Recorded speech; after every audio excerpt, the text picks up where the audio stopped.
पहलगाममध्ये दहशतवाद्यांनी जो भ्याड हल्ला केला होता पर्यटकांवर, त्यानंतर 15 दिवसांनी भारतानं पाकिस्तानातल्या दहशतवाद्यांचा बालेकिल्ला नेस्तनाबूत केला. भारतीय वायुदलानं ऑपरेशन सिंदूर राबवून थेट पाकिस्तानच्या 100 किलोमीटर आत घुसून लष्कर-ए-तैयबा, जैश-ए-मोहम्मद, हिजबुल मुजाहिदीन या अतिरेकी संघटनांचे मिळून 9 अड्डे उद्ध्वस्त केले. भारताच्या या धडक कारवाईत लष्कर-ए-तैयबाच्या 6 टॉप दहशतवादी कमांडरसह अनेक दहशतवादी मारले गेल्याची माहिती हाती येते.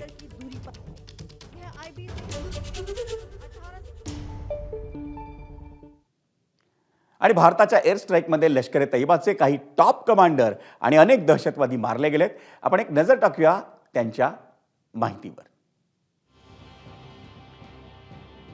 लष्कराच्या दहशतवाद्यांवर कयामत गुजरली होती जणू. हुजैफा, जो मसूद अझहरचा भाऊ आहे आणि रौफ असगरचा मुलगा. अब्दुल मलिक याचा खात्मा करण्यात आला मुरिदकेमध्ये. मुदस्सीर पुन्हा एकदा मुरिदकेमधल्या मोहिमेत किंवा स्ट्राईकमध्ये. मोहम्मद कमांडर खालिद मोहम्मद आलम. कारी मोहम्मद इक्बाल मुख्य कमांडर मानला जातो. हा